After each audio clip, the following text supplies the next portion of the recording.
what do you see for the future of Earth, considering how hopelessly this planet, humanity, is enslaved in its own, imprisoned in its own activity, and considering how hard it is for one person to awaken. But then at the same time, for all we know, this planet can implode on itself. It doesn't matter. Consciousness will persist, and she will dream itself another dream. So it doesn't even matter what you do. It's a very good question.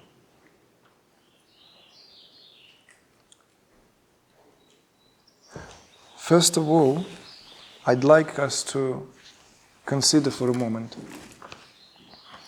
what do we mean by saving the planet? Because there are a lot of talks like this these days, a lot of talks about saving the planet. I even remember when the film came out. Remember the Al Gore's film? Yes. Came around. There was quite some controversy about that film. There were kind of polarization of opinions. It polarized. On one hand, there is this great, of course, concern that our current civilization causes tremendous damage to species and so forth. And there's no doubt about it. At the same time, there's a lot of also half truth and very, very surface understanding of what actually happening. In the history, in the long history of the planet, many species were replaced by other species. In the course of evolution of the planet, there were many, many upheavals and changes. The idea itself that man somehow is responsible now for saving the planet in itself has an air of arrogance. Just as there is arrogance in the way we treat the planet. So the way we treat the planet, and then we suddenly decide we want to save the planet, it comes from the same level of arrogance. It comes from the same level of ignorance, basically. What is more important and what is more interesting is what is happening in progressive science. That everything, absolutely everything, influences everything else.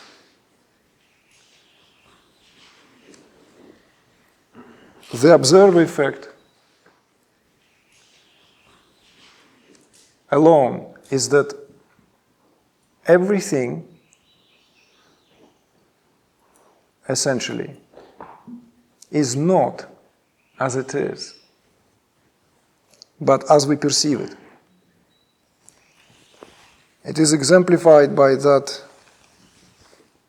very ancient line, which could be actually called a leitmotif of the entire non-dual scripture, known as Vashishta Yoga. The world is as you see it. The world is as you see it. True to the time when that line was spoken, true to our time. It's not just that the world is as you see it, because there's this straightforward, maybe immediate meaning that whatever we see, it is what it is. But actually, maybe it's more subtle than that. What if the quality of our perception actually creates the very vibrations that create the reality that we live in? It's a mind-bending when we begin to think about it. But quantum physics, at least from what I heard, even on that superficial level of understanding, is precisely that. that everything, absolutely everything, influences everything else. There is this saying that it's enough to understand the double split experiment, that essentially the wave versus particle, to understand the complexity of quantum physics. This is where quantum physics begins. So, the question itself, what are we to do? Because the planet is in, we could say, the ecology of the planet and so forth. We have to save the planet, and there is one way to look at it is that, okay, we are just an experiment in consciousness. Just as species, we are the experiment in consciousness. Going to work or not? But what would happen to the planet Earth? It has probably another few billions of years in terms of what we call years, earthly years, to continue and thrive. It will shake off one civilization, it will shake off another civilization and continue. Or there may be a different perspective altogether. That our consciousness is not somehow our consciousness.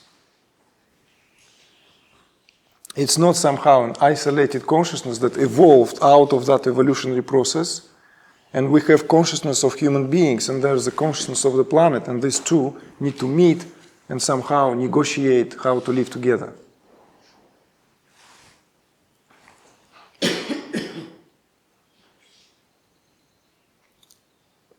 It's a problematic perspective. It causes a lot of, essentially, empty holes. Because if we are indeed live on this planet, everything on this planet is the planet. How can species that live on a planet have independent consciousness from the planet? But the perspective here is not even that simple. There is no such consciousness of the planet alone from the consciousness of the solar system, of the sun, and the neighboring or further away planets. The whole, our most immediate cosmos must have something in common. There's this orchestration, this unbelievable precision with which the planet themselves move. The distances themselves, like the eclipses. How come is that within the heaven, whenever the eclipse takes place, the size of the moon precisely eclipses the visible part of the sun? How was that calculated?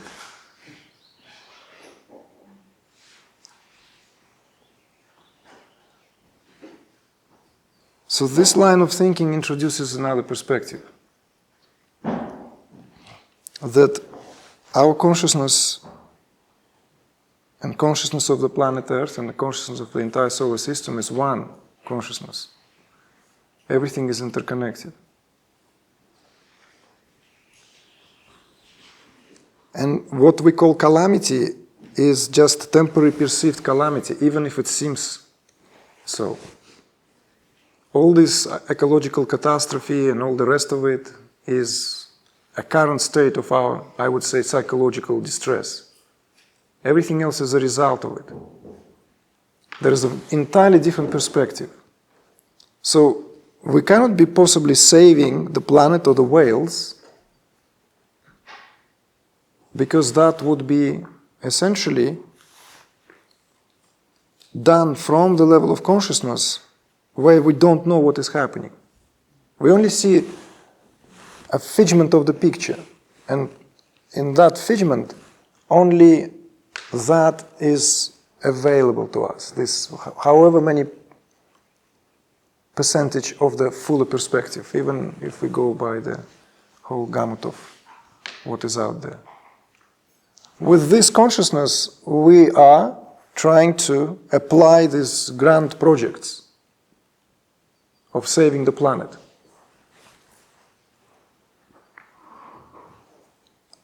I personally always had a bit of a struggle understanding how can that be done.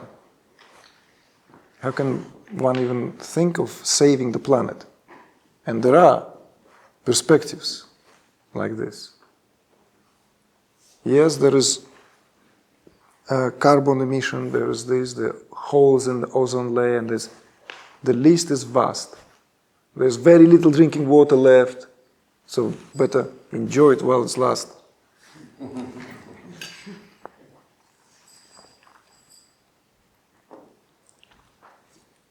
Yet we forget that this water is timeless. Masterpiece, nothing has changed.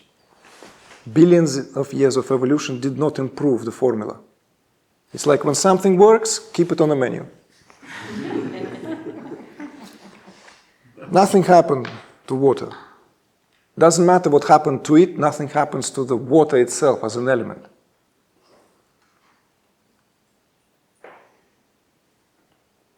While there are this perspective that there will be not enough water, so that's why water has to be expensive also, so we can enjoy it. And it's also gradation. Like if you can really afford it, that you will enjoy now a water that has never seen the light of the sun, extracted from the belly of the earth, from the rocks, and sold in black bottles, platinum. Instead of paying $50 for a bottle, it now costs $5. But it's exclusive. It's good.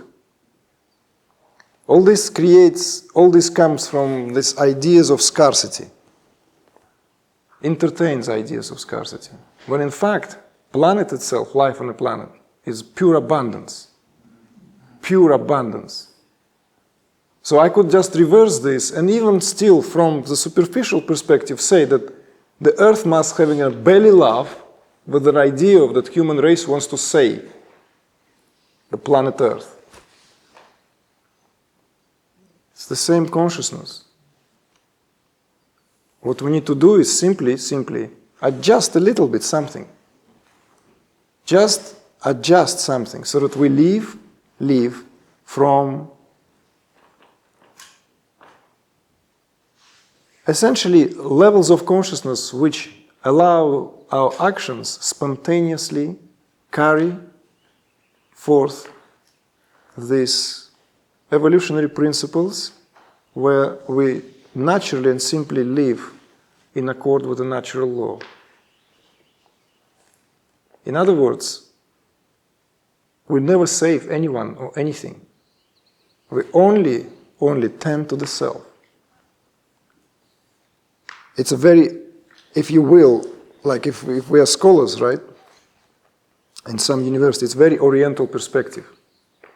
It's very Oriental in its very essence. That the understanding that there is only the self and the self dwells within.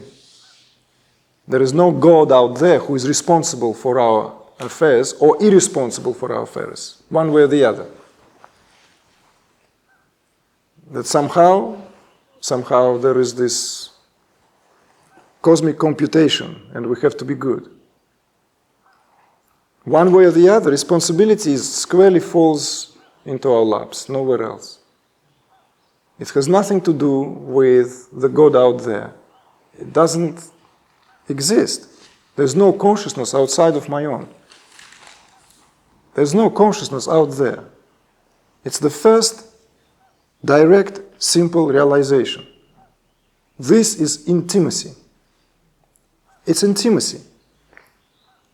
This realization brings the intimacy. That we are intimately connected to everything through the fact that I am consciousness into myself. Everything in reference to myself. Maharishi used to say, consciousness is self-referral. Always self-referral. It's not object referral. Because object and subject don't exist for consciousness. They are modalities in consciousness. So the question of the state of our planet and what we are to do about it doesn't really exist. There's no planet outside of my consciousness. There's no planet outside of my awareness. There's no problem outside of my awareness.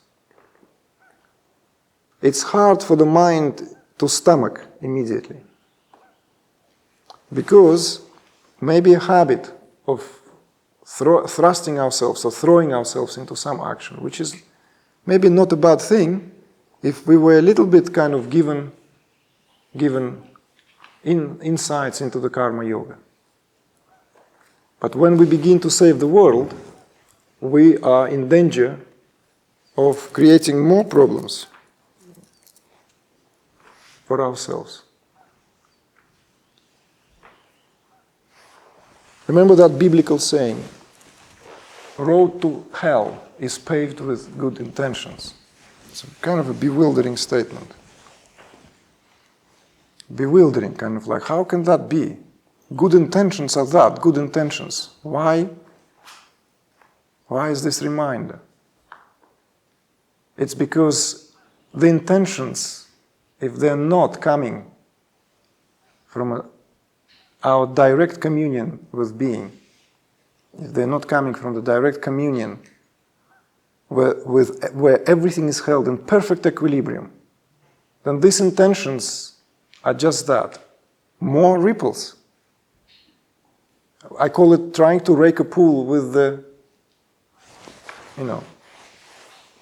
with the rake to quieten the ripples.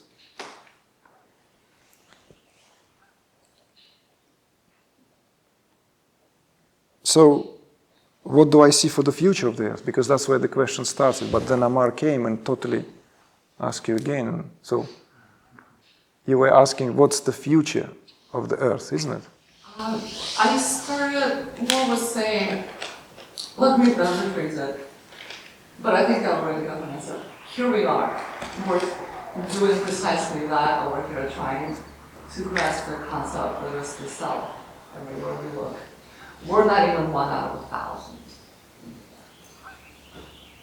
What I'm hearing you say is that ultimately it does not matter because the rest that are not doing this are nothing in themselves. And resting in peace is the best that we can do. From that, my question is coming from consciousness of separation.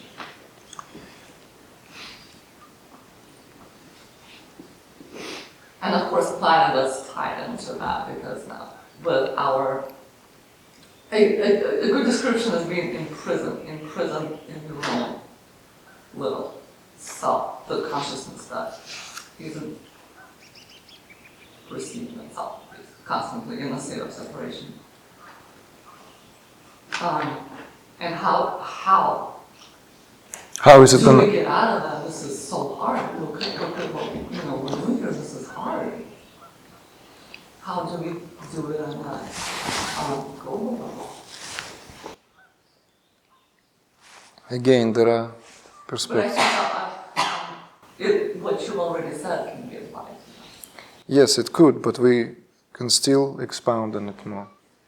Yes, there is a perspective that all of us are awakening, and there is this even voices out there that all of us are auto-awaken. That there's no choice, but all of us are auto-awaken.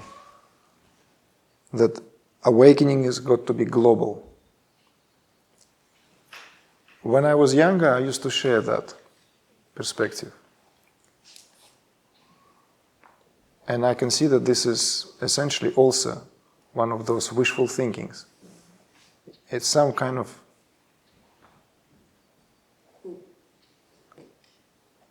essentially, it's understanding that comes from fragmented thinking in itself. It also comes from the kind of understanding that unless everyone is, then it's not going to work. It doesn't work like that. And actually the teaching of Maharishi Mahesh Yogi enlightened me in this regard, of how it actually works. Because later on, also, this was backed up by other revelations, is that there is no such thing as my individual consciousness. When individual consciousness expands, it's no longer individual consciousness. It's the force. It's the force of the entire universe. It's not that one can walk on waters and perform miracles. All this is fluff. It's unbounded consciousness. It's the force. And I will tell you, 5 people on the planet, enough to be in that consciousness to change the cause of the planet.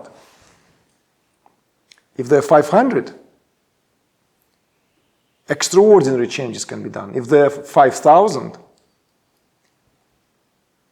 we can navigate the destiny of maybe several thousand years. And if this is 500,000, then certainly the idea of golden age, it's not a far-fetched idea. Because every being is consciousness.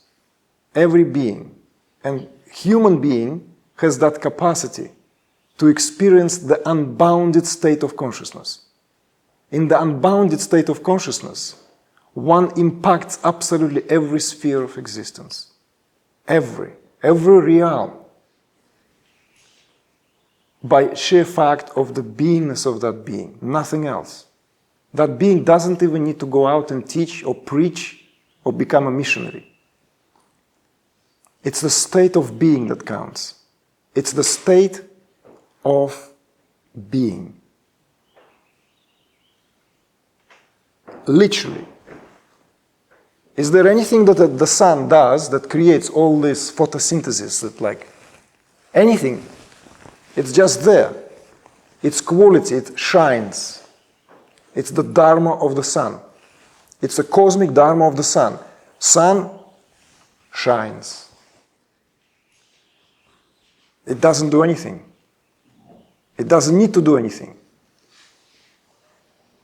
It's perfectly performs its fullness, its dharma. It's a little bit different because this is where consciousness is localized and like, wait a minute, I'm not the sun. I've got zillion of things to put together and tend to.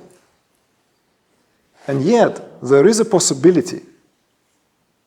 There is a possibility when the consciousness is no longer bound. When consciousness is bound, it's very weak. It emits vibrations. And these vibrations do impact the environment.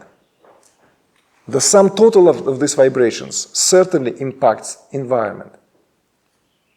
However, the more conscious being is, the more impact that being has on the environment. The more consciousness there is, the more impact. Not through personality, not through charisma. These are all secondary. There are those who have a lot of charisma, and there are those who are completely quiet. Sit on them on a bus, with them on you wouldn't even know. Or on a plane, or on a train. We talked it somewhere before. Remember when I was sharing with you that there are different types of self-realized beings, how they act. Those who mixed with the crowd and don't even stick out. Those who travel around and create teachings. Those who sit in one place. Those who retrieve completely and not known to anyone. They're different. This behavior is observed. So, that perspective that all of us need to awaken, it's like, why? What for? The monastic life in the times of spiritual renaissances was precisely that. Everyone did their dharma. Everyone did what they were supposed to do, what they were born to do. If someone does, imagine if a good cook now comes to our program now and starts to meditate and get enlightened. She might not want to cook. And we out of a very good cook for us. She will leave this because this is it. I'm fed up cooking. I want to travel the world now and teach. I'm just tongue in cheek.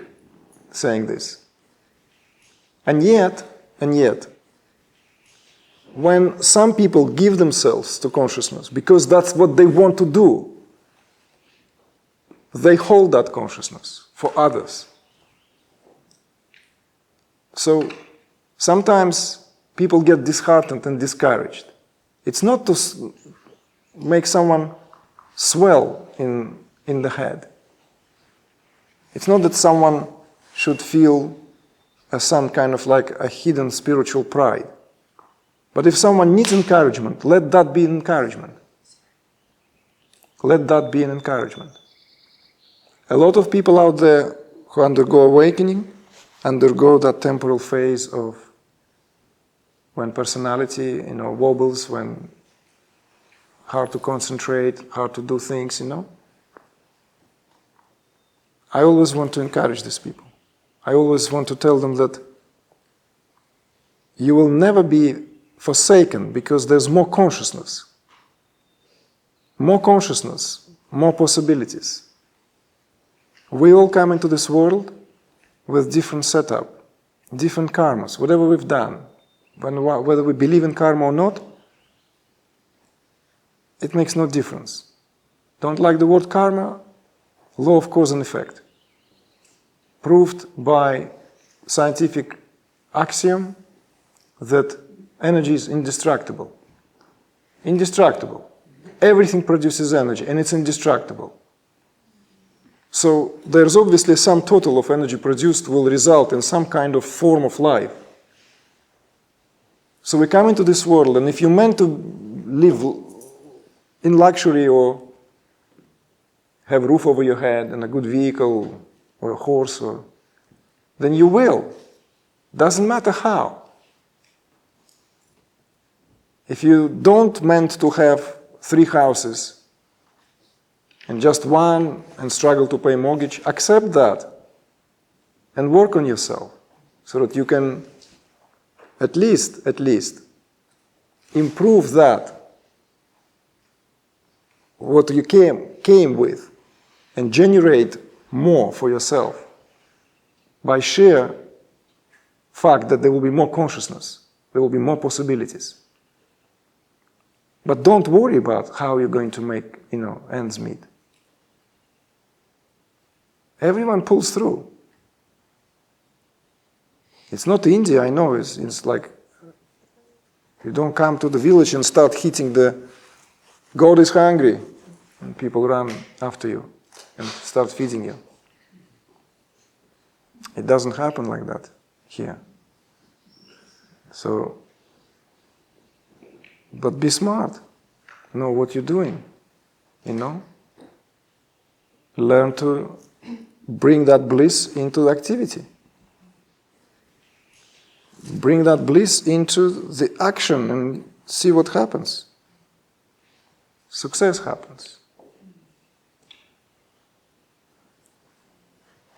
So this is as much as I feel about the future of the planet Earth. There's no such thing as future, it's now.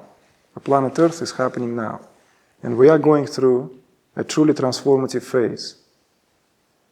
Whenever there is a transformative phase, there is a kind of forces face each other, and more intensely perhaps than in other in between the phases.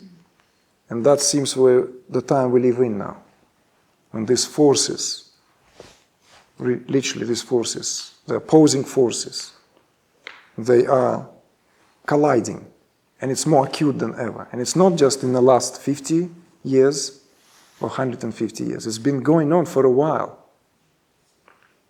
Overall, this is our shared heritage. But we're now entering this very, very fast pace where a lot is happening very quickly. It's speeding up, and everyone agrees. Whether one shares the perspective that everyone needs to be enlightened or awakened, or this can be done just by those who can hold consciousness through their physiology. They all agree that there is a speeding up. Speeding up. So, when you say that, how can that be done? Look at this. How long we've been here? You know, and some people, yes, they've been awakened for many years, maybe decades, others less. In my experience, there's a tremendous progress. Tremendous progress. And consciousness is on the rise. There's no doubt about it. So, tend to yourself and do not worry. Leave your worries to those who still decide what to do. Because how on earth can you sit quietly and meditate? The house is on fire. It's irresponsible. You know, all this indulgence, spiritual indulgence, it's a lack of understanding, lack of education. Maharishi used to say, the deeper we dig consciousness, the deeper we go to agitate consciousness, the more changes we can bring to the surface. And periodically we go and agitate consciousness and shake the surface of existence because of that. But we shake it from the deep down. What's the point to shake it at the surface? Nothing much will change. But shaking it from the level where the foundations are, we can rearrange things. Rearrange things in accord with what life is about. And life is about to live in a state of bliss. It's our given birthright. It's not to live stressed out and cornered and so forth. There's no scarcity, there's plenty. This planet is like, whoa! When I read these materials in the past, that Holland alone as a country, as an agricultural country, can feed the entire Europe. The entire Europe. No other country needs to produce any crops. It's enough in what Holland produces. But, with whom did we speak about it recently? That in Greece they used to pick up oranges. And then it became more globalized, and then the next thing they do, the farmers still being paid for these oranges, but now they pick them up, they put them in containers, and they go dig a hole, and they dump them into the earth because now it's part of the European Union, Greece. So they cannot violate the free market, right? The price of oranges has to remain. Doesn't matter how many oranges are there. So they would need to be dumped into the earth. You see? There's no scarcity. Scarcity is created out of simple misunderstanding. Something eclipsed, something just came into the eye, into the heart, and it's like it's created this obstruction, that temporal blindness that somehow, you know, that we call greediness and so forth. None of that. There's plenty. Live in that, there's plenty. Mahalakshmi.